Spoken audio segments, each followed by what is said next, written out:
창세기 3장은 인류 역사의 비극적인 장입니다. 왜냐하면 하나님의 지극한 정성으로 만들어진 인간들이 하나님을 거역하고 범죄한 장, 그래서 우리는 타락의 장이라고 불려지는 그 성경이 바로 오늘 본문이 담겨 있는 창세기 3장입니다. 이 창세기 3장에는 여인이, 하와라고 하는 여인이 뱀을 통하여 유혹을 받습니다. 그래서 뱀과 하와가 대화를 나누고 있습니다. 여러분에게 질문을 드리고 싶습니다. 뱀이 말할 수 있나요, 없나요? 없습니다. 근데 여기서는 말하고 있습니다. 왜 그럴까요? 사탄이 뱀 안에서 역사한 것입니다. 그래서 요한계시록 12장 9절에 보면 이런 말씀이 나옵니다. 큰 용이 내쫓기니 옛뱀, 하와를 유혹했던 옛뱀, 뱀 안에서 역사했던 그 존재, 곧 마귀라고도 하고 사탄이라고도 하며 온 천하를 꿰는 자라. 꿰는 자라는 얘기는 deceive라는 단어가 쓰였습니다. 속이는 자라는 뜻입니다. 뱀이 말을 했지만 그 안에 사탄이 역사해서 말할 수 없는 뱀이 말하게 된 것이죠.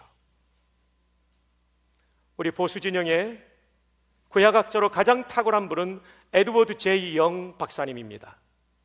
60년대 제가 모셨던 박희천 목사님이 필라델피아에 있는 웨스트민스터 신학교에 가니까 처음 만난 미국인 교수가 안녕하십니까? 라고 몇 마디 한국말을 하는 것이었습니다. 알고 보니까 이 박사님은 고대 죽은 언어로부터 현대어까지 30개 언어를 구사하는 대단한 학자였습니다. 아랍어도 세계적인 권위자였고요, 고대 셈집계 언어인 아람어를 비롯한 우카리트어 등등의 언어를 구사할 수 있는 대단한 구약학자였습니다. 이분이 창세기 3장만을 주의한 것이 한 권의 책으로 출간되었는데 그 책에 보면 18쪽에 이 부분을 이렇게 해석해주고 있습니다. 우리는 이런 성경적 배경에 근거하여 사탄이 하와를 미혹하기 위하여 뱀을 사용했다고 해석한다. 뱀이 곧 사탄은 아니지만 뱀을 그 순간 사탄이 사용한 것입니다. 사탄이 하와를 유혹했던 핵심 내용은 두 가지입니다. 첫 번째, 인간에게 하나님이 좋지 않은 분이라는 생각을 하게 하는 것. 두 번째, 하나님의 말씀에 대하여 의심하게 하는 것. 이것이 사탄이 시도한 두 가지 유혹의 핵심 내용입니다. 자, 이런 핵심 내용을 통하여 사탄이 궁극적으로 추구했던 것은 무엇입니까? 두 가지입니다. 하나님을 믿지 않게 하는 것. 두 번째, 하나님의 말씀에 불순종하게 하는 것. 오늘도 사탄은 하나님이 매우 좋지 않은 분인 것인 양 현대인의 마음속에 하나님에 대한 좋지 않은 감정을 불러일으킵니다. 그리고 하나님의 말씀에 절대성을 의심하게 만듭니다. 그리고 마침내 하나님과 사람 사이를 갈라놓는 일을 사탄은 오늘의 문화 속에서도 사람들의 행적을 통해서도 이 땅에서 역사하고 있습니다. 자, 그러면 사탄이 어떻게 접근하는가를 보도록 합시다. 창세기 3장 1절 함께 읽어주십시오. 시작. 그런데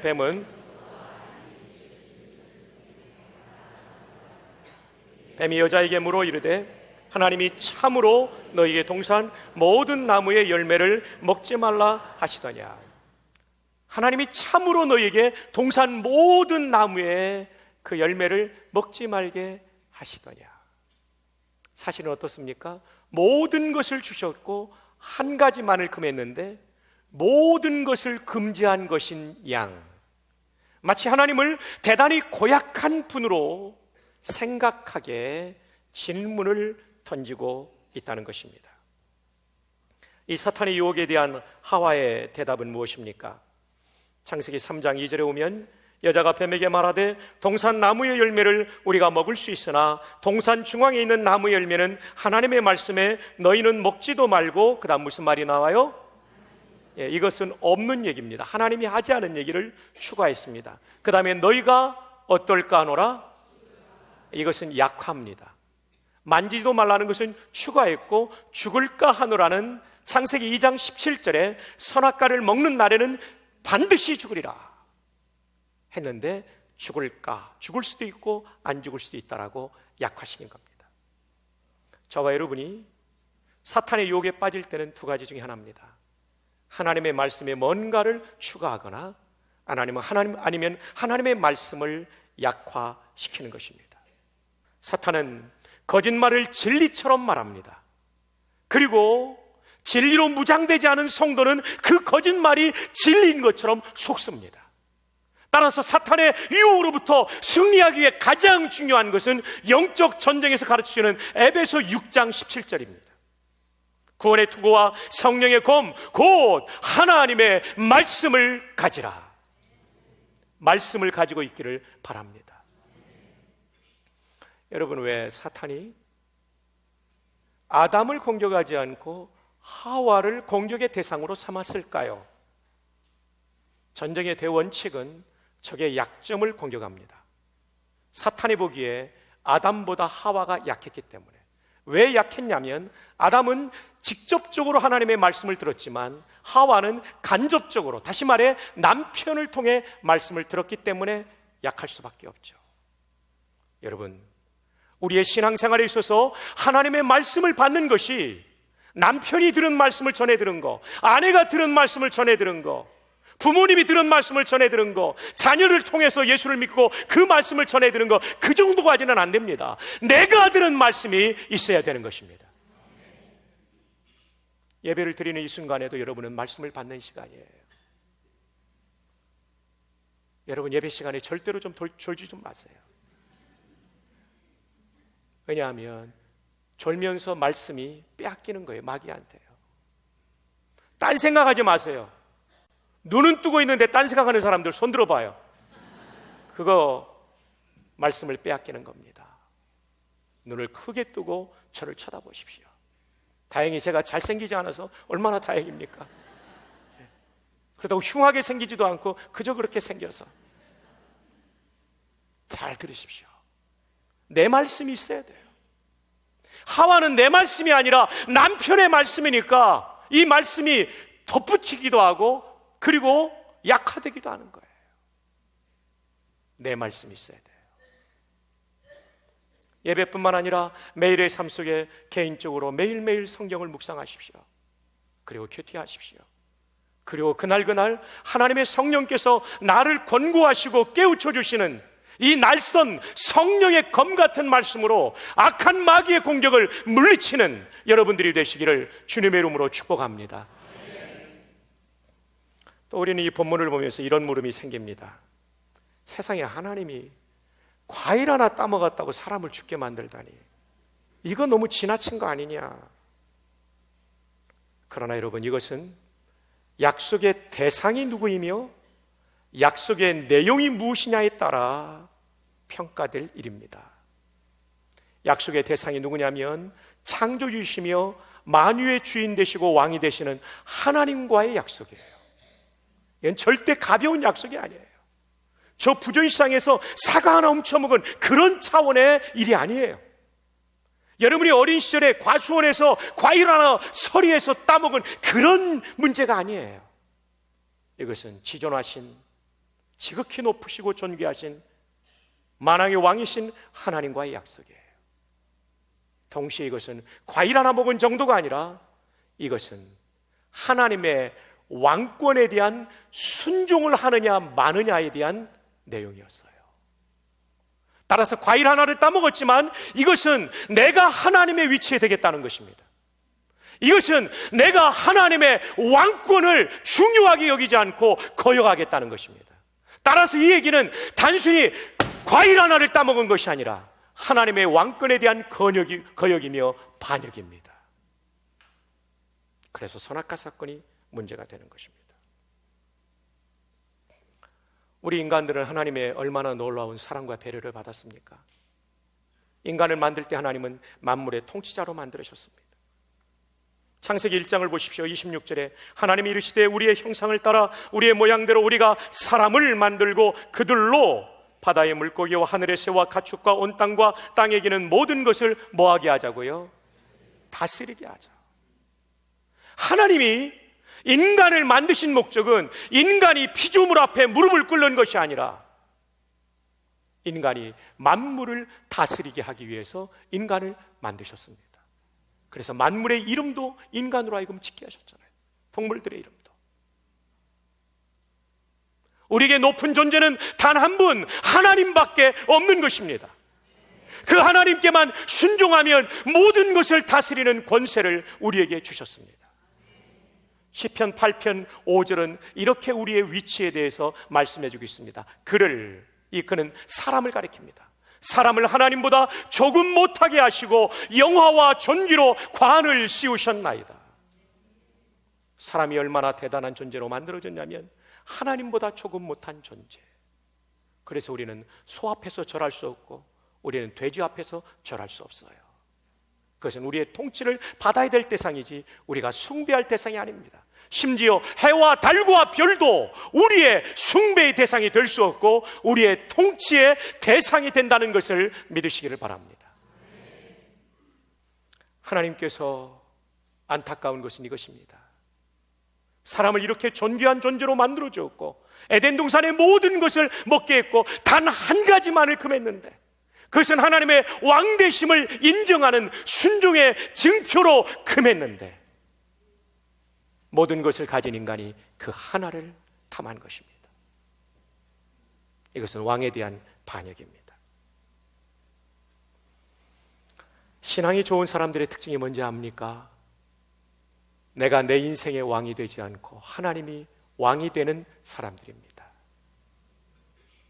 대표적인 사람이 다윗 왕이죠. 그는 이스라엘 왕이면서도 이렇게 말합니다. 시편 145편 1절에 왕이신 나의 하나님이여 내가 주를 높이고 내가 이스라엘 왕이지만 더 높으신 왕은 하나님이십니다. 이 고백이에요. 내가 이 땅의 주인이지만 진정한 주인은 하나님이십니다. 그래서 주를 높입니다. 왜 이런 고백을 할까요? 그의 기도 가운데 하나인 역대상 29장에 또 나옵니다. 11절 여호와여 위대하심과 권능과 영광과 승리와 위엄이 다 주께 속하여 싸우니 천지에 있는 것이 다 주의 것이로소이다. 다 주의 것이 하나님의 것이라고요. 여호와여 주권도 통치권도 주께 속하여 싸우니 주는 높으사 만물의 머리이심이니이다. 가장 높은 분이십니다. 다윗 왕의 기도의 한 대목이에요. 12절 부와 귀가 주께로 말미암고 또 주는 만물의 주제가 되사 주제라는 말도 통치자가 되사라는 뜻이에요. 손에 권세와 능력이 있사오니 모든 사람을 크게 하심과 강하게 하심이 주의 손에 있나이다. 그는 철저하게 하나님이 내 왕이시라고 내가 왕관을 쓰고 있고 이스라엘 전 국토를 통치하고 있지만 진짜 왕은 하나님이라는 귀한 고백을 한 것입니다. 그래서 하나님이 다윗을 보며 내 마음에 합한 사람이라고 말씀하신 겁니다. 선악과를 따먹은 것은 다시 말씀드립니다. 과일 하나를 훔쳐먹은 것이 아니라 왕명을 거역한 것이며 왕에 대한 반역입니다. 그리고 왕의 명령대로 따먹으면 반드시 죽으리라 한 그대로 죽게 된 것입니다. 이것은 왕이신 하나님에게 문제가 있는 것이 아니라 왕의 명령, 왕과의 약속을 어긴 인간에게 문제가 있는 것입니다. 그래서 인류에게 형벌로 죽음이 온 것입니다. 그래서 창세기 3장 19절 하반절에 오면 너는 흙이니 흙으로 돌아갈 것이니라. 죽는 존재가 된 것입니다. 그런데 이 죽음은 세 가지 종류가 있습니다. 이 세 가지 종류의 죽음을 이해하기 위해서는 죽음의 본질을 알아야 되는데 죽음의 본질은 소멸이 아니라 분리입니다. 이것이 헬라 원어의 뜻입니다. 첫 번째의 죽음은 영적 죽음입니다. 예수 믿기 전에 하나님과 관계가 분리됐어요. 하나님과 내가 분리되었어요. 그래서 하나님의 말씀이 들어오지도 않고 하나님을 향하여 기도하지도 않아요. 영적 죽음입니다. 예수 믿기 전 에베소 2장 1절에 그는 허물로가 죄로 죽었던 너희를 살리셨도다. 예수 믿을 때 영적 죽음에서 살아나죠. 두 번째, 육신적 죽음입니다. 흔히 말하는 죽음입니다. 영혼과 육신의 분리입니다. 히브리서 9장 27절 한 번 죽는 것은 사람에게 정해진 것이요 우리 모두 죽게 되죠. 세 번째 죽음은 영원한 죽음입니다. 지옥에 들어가서 하나님과 영원히 분리되어서 다시는 구원받을 수 없는 상태가 영원한 죽음, 지옥에 들어가 있는 것이 되는 것입니다. 왜 우리가 많은 사람들을 죽기 전에 전도해야 됩니까? 지옥 가면 다시는 구원의 길이 없기 때문입니다. 요한계시록 20장 14절에 사망과 음보도 불못에 던져지니 이것은 둘째 사망 곧 불못, 불못은 지옥을 말합니다. 첫째 사망을 육신의 사망부터 계산할 때 이 지옥은 둘째 사망이라고 불려지죠. 요한계시록 20장 15절에 누구든지 생명책에 기록되지 못한 자는 불못에 던져지더라. 그럼 이 생명책이 무엇입니까? 빌립보 4장 3절 또 참으로 나와 멍에를 같이 한 내게 구하노니 복음에 나와 함께 입시던 저 여인들을 돕고 또한 글레멘도와 그 외에 나의 동역자들을 도와라. 그 이름들이 어디에 있느니라? 생명책에, 성도의 이름이 기록된 책입니다. 만약 여러분께서 예수님을 나의 구주로 믿으셨다면, 십자가에서 나의 죄를 속량하신 예수님을 나의 구주로 믿었다면 여러분의 이름은 생명책에 기록된 줄로 믿습니다. 그러므로 지옥 가지 않는 구원을 받게 될 것입니다. 하나님께서는 이 창세기 3장에 범죄한 인간들을 위해서 사랑을 베푸십니다. 하나님의 명령을 어긴 그들에게 죽음의 고통이 왔지만, 그리고 지옥 가는 운명이 되었지만 이것을 살릴 수 있는 구원의 길을 열어주십니다. 놀랍게도 범죄한 그 장에 바로 거기서 구원의 역사가 시작돼요. 이것이 하나님의 사랑이죠. 두 가지 메시지가 창세기 3장에 하나님의 구원 계획을 보여주고 있습니다. 첫 번째로는 최초의 복음이라고 불려지는 말씀입니다. 창세기 3장 15절 내가 너로 여자와 원수가 되게 하고 내 후손도 여자의 후손과 원수가 되게 하리니 따라합시다. 여자의 후손은 내 머리를 상하게 할 것이요 너는 그의 발꿈치를 상하게 할 것이니라 하고. 여러분, 이 본문을 해석했던 유명한 헨리 모리스라는 분은 이렇게 해석했습니다. 창세기 3장 15절 안에 있는 이 위대한 약속은 최초의 복음, the first gospel, 최초의 복음으로 오랫동안 알려져 왔다. 구원자의 최종적 오심, 다시 말하면 재림과 승리에 대한 약속이다. 여인의 승리적인 후손을 통하여 그의 발 아래서 사탄은 완전히 박살날 것을 예언하고 있다. 여인의 이 승리적 후손은 바로 우리 주 예수 그리스도시다. 이 약속은 예수 그리스도 안에서 성취되었다. 그는 십자가에 달려 돌아가실 때 많은 부상을 입고 돌아가셨다. 마치 발꿈치를 물리는 것처럼. 그러나 그는 다시 부활하셨다. 그리고 사탄을 지옥불에 완전히 던져넣기 위하여 다시 오실 것이다. 할렐루야. 사랑하는 여러분, 저는 재림의 날을 기다립니다.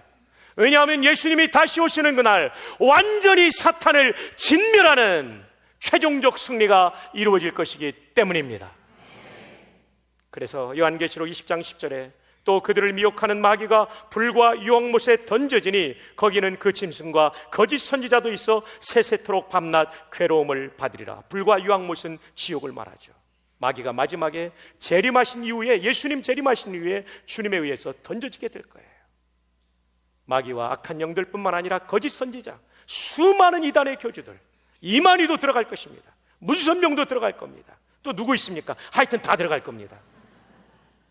이 놀라운 승리의 날, 우리는 그날을 사모합니다. 이렇게 최초의 복음이 창세기 3장 15절 여인의 후손으로 오실 하나님이신 그분이 인간의 몸을 입고 오실 그분, 메시아 예언이, 최초의 복음이 3장 15절에 있습니다. 이어서 또 하나의 구원의 메시지가 담겨 있습니다. 그것은 가지고 오시라는 메시지입니다. 창세기 3장 7절에 보면 범죄한 이들은 무화과나무 잎을 엮어 치마로 삼아 입었습니다. 인간은 범죄하고 수치를 느끼게 되었다고 그래요. 근데 여기에 대하여 통일교라는 이단은 잘못된 주장을 합니다. 아담과 하와가 성적으로 타락했기 때문에 하체를, 이 성기를 가린 것이라고 말합니다. 이건 전혀 성경적이지 않습니다. 그들이 성적으로 타락하는 적이 전혀 없고, 다만 다만 그들은 하나님의 말씀을 어기고 하나님의 왕권에 대한 반역을 저질렀을 뿐입니다. 목사님, 그럼 왜 하체를 가렸을까요? 여기에 대해서 권위 있는 에드워드 J. 영 박사님의 해석을 소개하겠습니다. 그의 주에 55쪽에 나옵니다. 인간은 죄가 이 세상에 들어오기 전에 섹스에 대해서 알고 있었다. 그는 이것이 선하고 고상한 것이라는 것을 알고 있었다. 하나님의 영광과 하나님의 명령, 생육하고 번성하라는 말씀을 성취시키기 위하여 이것을 사용해야만 한다는 것을 알고 있었다. 그러나 죄가 이 세상에 들어오자 성에 관한 인간의 평가는 바뀌어버렸다. 이제부터 인간은 나쁜 관점에서 성을 해석하게 되었다. 인간은 벌거벗은 것을 부끄러운 것이라고 해석하게 되었다. 무슨 말이에요? 성적인 타락이라는 행동을 저질렀기 때문에 하체를 가린 것이 아니라 이들의 관점이 왜곡되었기 때문에 하체를 가린 겁니다. 이해되시면 아멘? 행동으로 성적 범죄를 저지른 것이 아니라 타락한 이후에 모든 것을 좋게 보았던 그들이 이제는 왜곡된 시각을 보고 수치스럽게 여기게 되었다는 것입니다. 에드워드 J. 영 박사의 해석을 좀 더 소개합니다. 아담과 하와는 타락하기 전에는 사물을 실제로 보았다. 그들의 눈이 가는 곳마다 선하신 하나님이 창조하신 아름다운 창조 세계를 보며 감탄하며 하나님을 찬양했다. 그러나 이제 그들은 모든 것을 타락한 입장에서 보게 되었다. 이게 중요하죠. 타락한 이후에는요, 눈이 바뀌어버린 거예요. 시각이 바뀌고 관점이 바뀐 거예요. 근본적으로 모든 것을 왜곡되게 해석했다. 그래서 벌거벗은 것이 부끄러움이 아닌데 부끄러운 것으로 생각하게 되었다. 타락 전에는 모든 사물을 즐거워했지만 타락한 후에는 아무것도 즐겁지 않았다. 이것이 에드워드 J. 영 박사의 해석입니다. 이 해석을 근거로 볼 때 성적으로 타락했기 때문에 무화과 잎으로 나뭇잎으로 치마를 해봤다는 해석, 통일교 해석은 잘못된 해석인 것을 기억하시기를 바랍니다. 그들은 왜곡된 시각을 가지고 수치를 느끼면서 무화과 나뭇잎으로 치마를 해입었습니다. 그러나 여러분, 햇빛이 쨍쨍 내리쬐고 잎사귀가 말라버리자 하나둘 떨어지고 가려질 수 없었습니다. 이때 하나님께서 이들을 위해서 온전하게 가려지는 방법을 하나님께서 채택해서 이들에게 입혀주십니다. 이것이 오늘 본문인 창세기 3장 21절입니다. 여호와 하나님이 아담과 그의 아내를 위하여 가죽옷을 지어 입히시니라. 무화과 나뭇잎은 온전하게 가려주지 못했지만 가죽옷은 온전하게 가려주게 되었어요. 그리고 제가 원어 성경을 보니까 이 무화과 나뭇잎 치마라는 단어는 히브리 말에 하고라라는 단어입니다. 하고락. 이것은 허리 아래로 가려지는 것이라는 뜻입니다. 허리를 뜻하는 L-O-I-N, loin, 그다음 가리는 것, covering. 그래서 히브리 말에 이 무화과 나뭇잎 치마할 때 이 치마라는 단어의 뜻은 어떤 뜻이냐면 허리 아래를 가리는 것, 치마라고 번역을 잘한 것입니다. 근데 가죽옷이라고 할 때 이 가죽옷이라는 단어는 어떤 뜻이냐면 히브리 말로 케토네트라는 단어입니다. 이 케토네트라는 말은 여러 뜻이 있어요. 로마의 군인들이 위에서부터 무릎까지 내리는 한 통으로 된 옷도 뜻하고, 또 이 어깨부터 무릎까지 내려가는 속옷도 뜻하고, 또 하나의 뜻은 뭐냐면 코트라는 뜻이 있어요. 코트.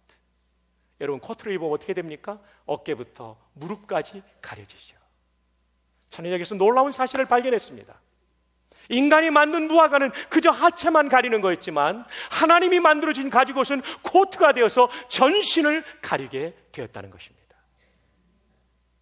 헨리 모리스는 이 사실을 주의하면서 이런 감동적인 필치로 이 부분을 설명하고 있습니다.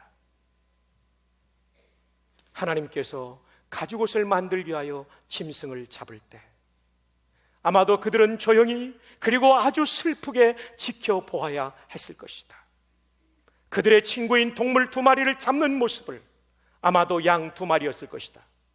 거기서 그들이 도살되는 장면을 무지한 피가 그들의 눈앞에서 흘려지는 것을 보았을 것이다. 그들은 거기서 속죄는 오직 하나님만이 줄 수 있다는 사실을, 그리고 제단에서 피를 흘리는 것을 통해서만 속죄가 이루어질 수 있다는 사실을 배웠을 것이다. 바울 사도는 성령의 감동을 따라 갈라디아서 3장 27절에 이렇게 말합니다. 누구든지 그리스도와 합하기 위하여 세례를 받은 자는 그리스도로 옷 입었느니라. 예수 그리스도입니다.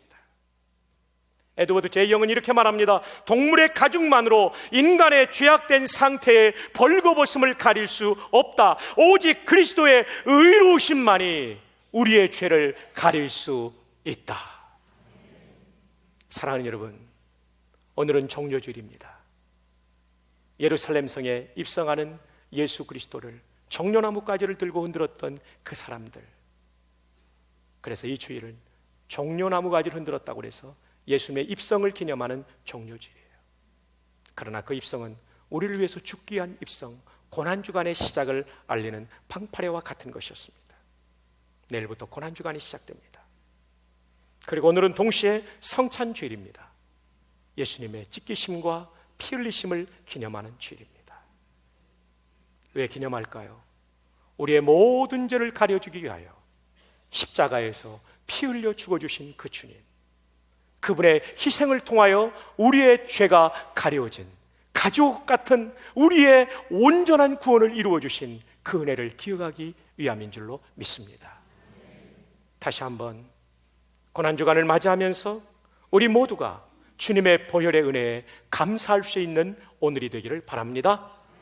그리고 이 은혜에 감사하여 우리의 평생을 주님께 드릴 수 있는 오늘이 되기를 주님의 이름으로 축복합니다. 그리고 우리의 전 생애가 그 은혜에 보답하는 생애가 될 수 있기를 예수님의 이름으로 축복합니다.